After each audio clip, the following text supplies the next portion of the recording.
Hi, everyone. I'm Daniel H. Gillison Jr., CEO of NAMI, the National Alliance on Mental Illness. And you're here for our podcast, Hope Starts With Us. And I'm Alessandra Torresani, mental health advocate, NAMI Ambassador, a critically acclaimed actor. I did not write that, but I will totally take that right now. You may know me from shows like Big Bang Theory, 2.5 Men, Caprica, Workaholics, Lucifer. And I am here not only as an ambassador and someone who lives with bipolar 1 disorder, but for my own podcast, Emotional Support. And we're doing something special this week. We're doing a double drop on both NAMI's podcast and Alessandra's podcast, so you can tune in to hear our conversation on either platform. And today, Dan will be asking me questions about maternal mental health and bipolar disorder. We hope this episode helps in continuing to educate the public, break the stigma, and let anyone else out there going through something similar know you are not alone. You know, so as I start this, Alessandra, I want to say this, that when you say critically acclaimed you can call actor, me. You can just call me Al. Everyone calls me Al. That's the easiest. Well, Al, everyone calls me Dan, so I'm just Dan. But Al, just go with Al. It's easier. We just want to start by thanking you so very much for taking your time to be here. You are a very acclaimed actor, as some of the credits that you've shared with us, and you only shared some. So we know how busy you are, and we're just so appreciative that you use your platform and lend your talent to us for our platform. So thank you for being a part of this conversation. So as I begin, let me set this up a little bit. Yeah. Moms face so much pressure on a day-to-day basis at every stage of motherhood, even during pregnancy. It can be even more difficult for moms who are already facing mental health challenges, which is something you've spoken about openly. As someone living with bipolar disorder, you've talked about your own internal struggle of wanting to keep yourself safe by taking medication, but also wanting to keep your baby safe during the course of your pregnancy, which might have required you to stop taking medication. Can you talk more about what that felt like and was with our audience? And how did you wrestle with these conflicting feelings? Sure. Well, I'm so happy to be talking about this subject because this was something that was very hard for me to figure out what I wanted to do. I wanted to obviously do the safest thing for my baby and the safest thing for me. And, I always use the example of when we're on an airplane, you got to put the oxygen mask on yourself before you take care of anyone next to you, right? So, but this was a different situation because when you're first pregnant, you hear all these things. Oh my gosh, you can't have an Advil. You can't have a Pepto-Bismol. That will kill your baby. All these really, really scary things are just thrown on you within the first couple weeks of when you find out you're pregnant. And I knew that the medication that I was on, that there were a few side effects, and I did the risk versus reward. And I thought, what is the best possible thing that I can do? For me, I decided to wean off my medication before I got pregnant and made sure that I had a team of doctors, a team of individuals with me that were constantly watching and monitoring me to make sure that even though I was off the medication, that I still felt like I was on the right track, that I was safe. And the biggest, issue that I feel like I want to talk about push it to the world is that, we need to have more communication with the doctors and the scientists. And yes, there may be a 0.01% that something may happen with the medication, but that's very scary for a pregnant woman to hear any percentage that something might happen to your baby. Because guess what? If it happens to your baby, that's something that you live with for the rest of your life and that you may regret for the rest of your life. So the statistic may be low, but to a mom, to someone who's pregnant, going through it, it's very high. So I just challenge the doctors out there and the scientists to do the work, to do the test, to make sure that it's 100% safe, the best possible way that we can to make sure that we can take care of our mamas and we can take care of the babies.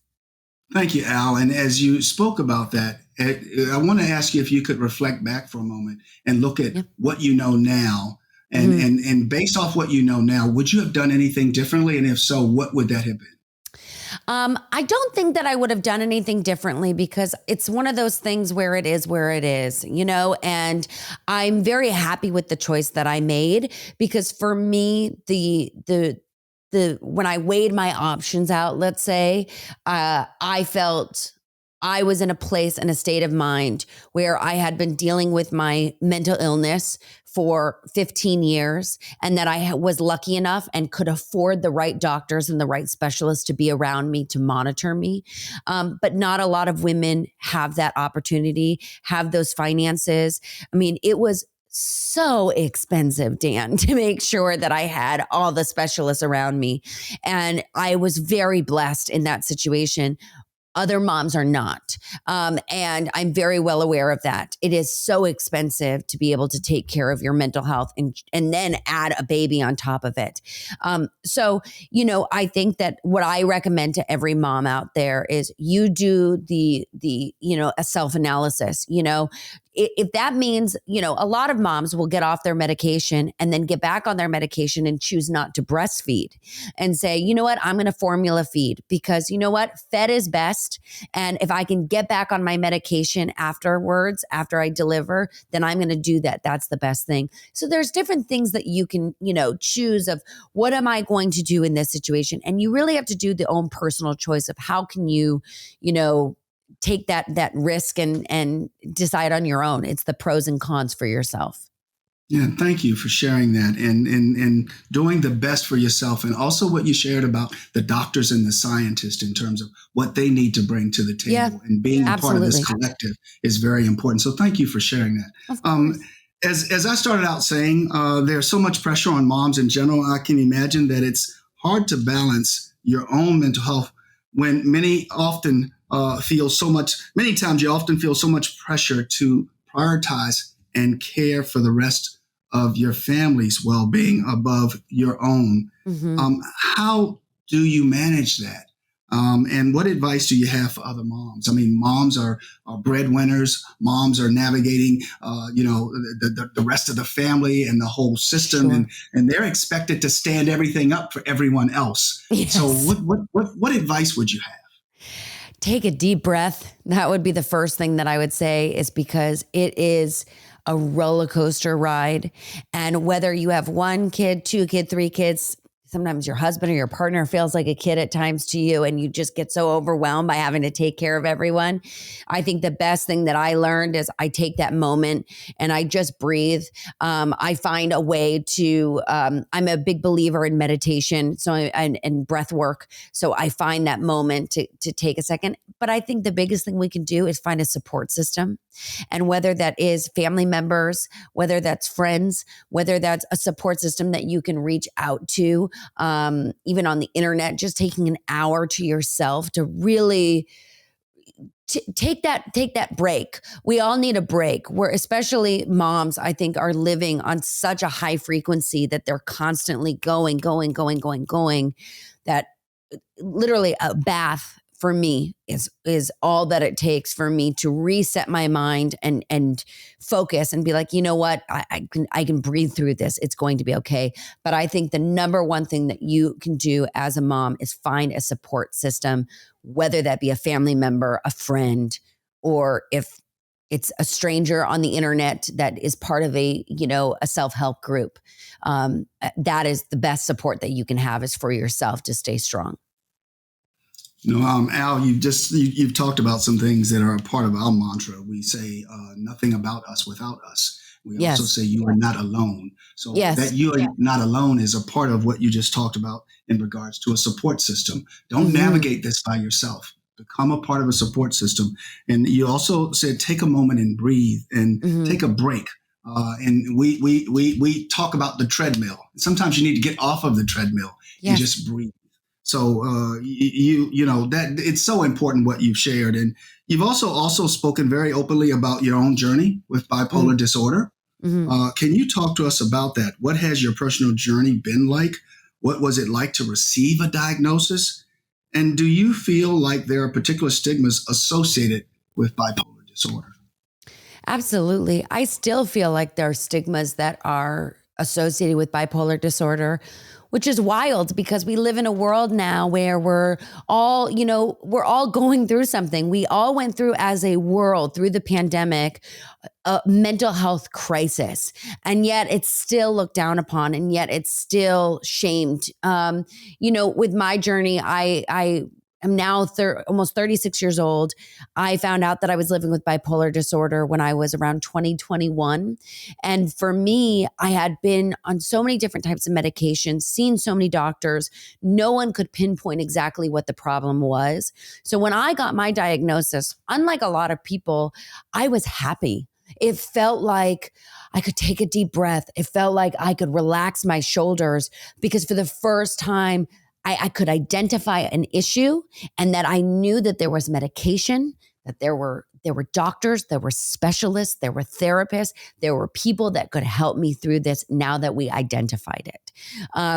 It was very hard living with bipolar disorder, being pregnant, because in the second trimester, I was told from moms in my life and from reading, articles and hearing podcasts and whatnot. Oh, the second trimester is the best. It's when you giggle. Everything's so exciting. You have so much energy. And for me, that was actually the worst. That's when my highs were higher and my lows were lower and the mania came on. And it was really scary because I didn't feel like I was in quote unquote normal. And I had felt quite normal. Like this is what a normal woman does. They have a baby. Like this feels good. And so when I felt out of whack, the only place that I found comfort were in places like Reddit and I would say like TikTok, finding moms through the algorithm that maybe were living with mental illness that were afraid to talk to other specialist doctors about it at first because it's scary. You don't want someone to take away your baby. You don't want someone to say you're an unfit mom. And that's something that a lot of people with not only bipolar disorder, but mental illness in general struggle with because they're afraid but I need to be perfect. I need to be good for this baby. My brain needs to function. It needs to be fine. And I think what we need to do is come together and say, it is okay if your brain is feeling this way. It is not you as a mom. It is how your hormones are reacting to the chemical imbalances. Like this is not speaking to your heart and soul. And I think that that's where people get a little, and they get very judgmental. And I found a lot of people on social media as I started speaking about being bipolar and living with bipolar disorder and being pregnant, a lot of people were very judgmental of, you're too crazy. You shouldn't have the right to have a child. And these were strangers on the internet. And there's always going to be bullies. But, when you're in a vulnerable state and you hear something like that and you are open and sharing, it's very hard to take that, over and over and over again. And so I just want to share with those who are living with bipolar disorder, you are not alone. You should not be shamed for it. So many more people in the world live with bipolar disorder than you can even imagine. And we can get through it together as long as you're ready to share your story. Alessandra, I have to say to you that what you're sharing is so critically important and we're so appreciative of it. How did your family and friends, you mentioned that when you learned of your diagnosis, you actually said you were happy, you were relieved, and because you now knew. What was that like as you shared it with family? Oh, it was interesting because my mom is my best friend. So she was along the journey the whole time of being the one who was trying to find hypnotherapists, regular therapists, cognitive behavior therapist. She was doing everything she could to try to find the person that was going to be the miracle help. But being able to share it with my family, I think that they were so relieved as well because they knew that I had been struggling for so long and no one could identify what the problem was. And, when I was really at my worst, I would say it was when I was around 15 and people would say, oh, you chalk it up to being, oh, she's just hormonal. She's going through puberty. Like that's all it is. So, when family started hearing that, and what I think another kind of awesome blessing is once I started talking about my mental illness, other family members actually were diagnosed with bipolar disorder, with Asperger's, with autism. There were other sorts of mental illnesses that were coming to light because people were, in my family, they were going, well, I had never felt like this was right. This feels interesting. And just hearing my podcast, hearing certain things, they're like, oh, that person sounds like they're going through what I'm going through.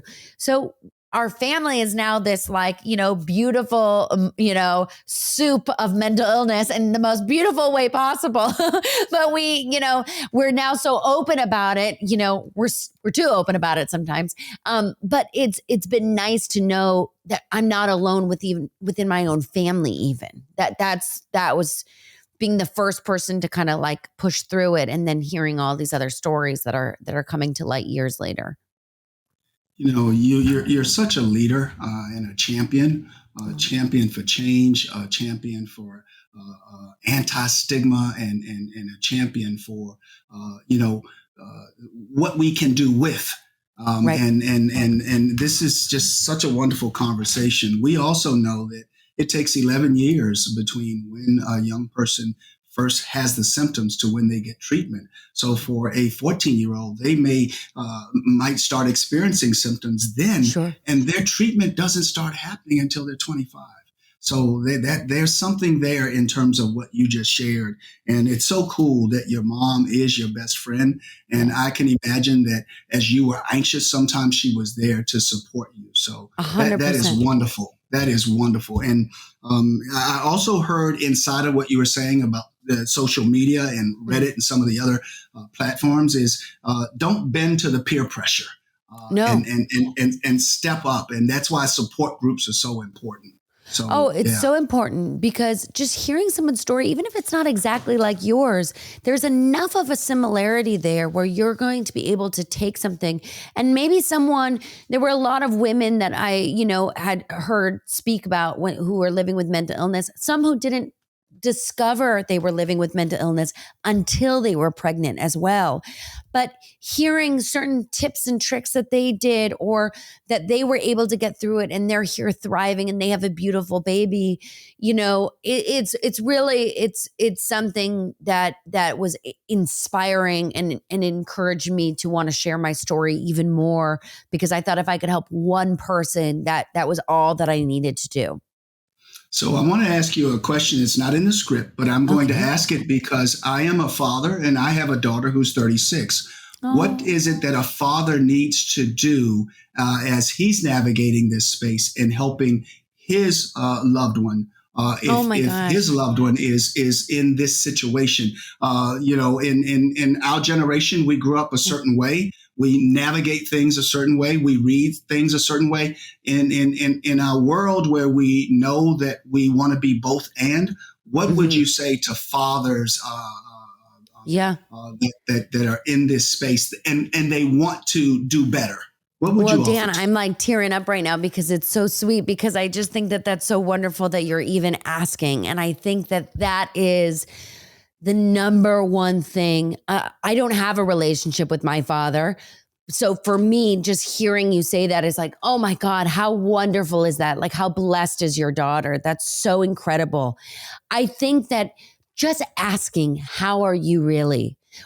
Whether your daughter or if you had a son, your child, whether they're pregnant, not pregnant, just dealing with their mental health, just dealing with life. I think just the simple question of how are you really, really asking them, just to know that someone cares enough to see how you're doing, to feel how you're doing, I think is the most important thing. But when you're navigating specifically, I feel like, with a woman that's pregnant, I think there's something in sharing space without even being, all, I don't know the word exactly, but being like a helicopter parent, you know what I mean? Like the best moments that I had with my mom and with my family was when they just sat there with me, like just being there, just feeling their energy.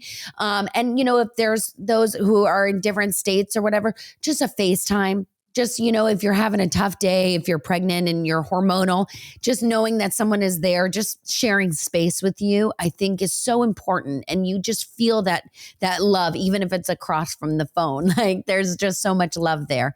But Dan, just asking the question, what can I do? That is just, it warms my heart, because I think that that's so wonderful. If you can have a parent like you, that's just so beautiful.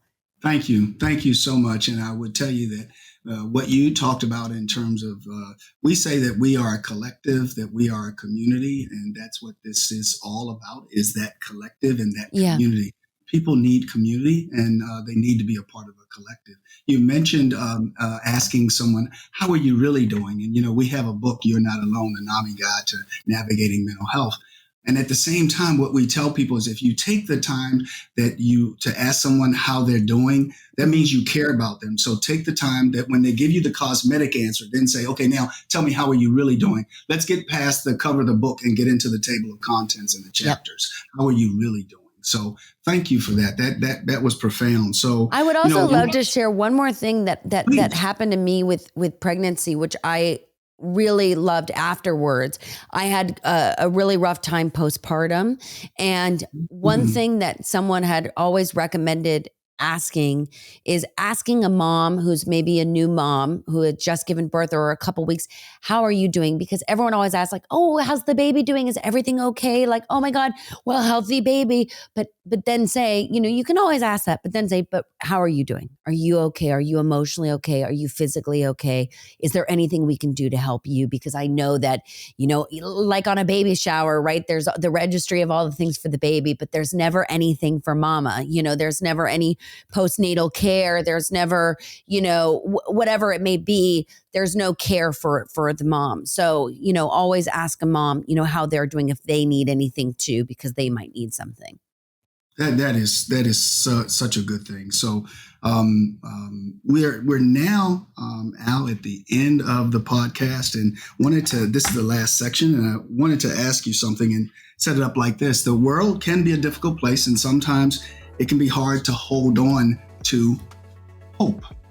That's why each week we dedicate the last couple of minutes of our podcast to a special section called Hold On to Hope. And we'd like to ask you, what helps you hold on to hope? What helps me hold on to hope? Looking in my daughter's eyes, something I never thought I would experience. Honestly, I didn't know if I was going to be able to conceive. I didn't know if I was able to, be a mom living with mental illness. And so when I look in her eyes, I just see so much hope for the future, and hope that by me overly sharing my story all the time to her, and her, she meets all these people in her life that are all in the mental health world. I hope that she takes a little bit from this and learns that she's not alone, and that there's always a community, and there's always going to be people there for her emotional well-being. That is incredible. And, it's so cool that she has you as her role model. I hope so. Yeah. Dan, can I ask you one final question too that I always ask my audience? Yes, you can ask me anything you would like. Okay. So the question I always ask my guests is, what is your emotional support? My first and foremost is my best friend, and my wife of 41 years is my emotional support. She's my ride or die. And that's my emotional support. And then from the standpoint of how I manage some of my mental challenges, if you will, is every now and then I go out and I have a group of friends that it's about community. So I try to go out and play golf with them on Saturdays. I don't care where the ball goes. It's about being with some friends that I can be myself with, and I can say whatever, and they won't. They're not judgmental, and it's just therapy. When I get done, I feel whole. So it's that, and it's my best friend and my wife. Oh, I love that. You feel whole, and then hopefully you get a hole in one. Oh, hey, one day. Thank you, Al. Yes, that would be wonderful. But yeah, but that's and then I'll and the most important word in the English language for me is dad. When I hear dad, I melt. And our children are both adults, but you wouldn't know it when they say the word dad, because that's when everything stops. Yeah, and the world becomes very small for me, because I'm very focused on whatever comes after that word dad. Sure. So that's it for me. I love that. Oh, yeah. I love it. Yeah. So thank you for asking that. So as we close out, is there anything you'd like the audience to know or to remember going forward? I love what you shared about, hey, ask about the mom and do something for the mom. You know, everyone thinks about that newborn and, oh my goodness. Right. So there's some nuggets inside of that. Yes. You also talked about just sitting down and community. Are there any other nuggets that you'd like to share as we close out? Yeah, I would just say, just always ask how the mom is doing. And, for those moms that are out there that maybe feel alone right now and maybe don't have, a community of family around or friends and maybe feel super isolated, as, if you keep Googling, for looking up, resources on NAMI, if you're looking up, maternal mental health, there are many, many, many communities that are out there, and you have to dig deep. I found a bunch of them. They're on my website for emotionalsupportpod.com. And, if you want any help of learning how to belly bind, eat your placenta, all these wild and crazy things that I tried for my own mental wellness through my pregnancy journey, come to the podcast and listen. I have some incredible interviews with some really interesting folks that I had never heard of before, that helped me with postpartum depression and mood and anxiety disorders afterwards. Some great people at some incredible hospitals and organizations. So come on over, join the Emotional Support Club, and we can figure it out. This is fantastic. And thank you for sharing those resources, because we don't want anyone navigating it by themselves. They don't have to. And take advantage of the resources that are available. That's right. Thank you for sharing that. And, as we close, let me just say, this has been Hope Starts With Us, a podcast by NAMI, the National Alliance on Mental Illness. If you are looking for mental health resources, you are not alone. To connect with the NAMI helpline and find local resources, visit NAMI.org/help. Text helpline to 62640 or dial 800-950-6264 or NAMI. Or if you are experiencing an immediate suicide, substance use, or mental health crisis, please call or text 988 to speak with a trained support specialist, or visit 988lifeline.org. We so thank you for being here, and we hope that you get so much out of our shared podcast. Thanks, Dan.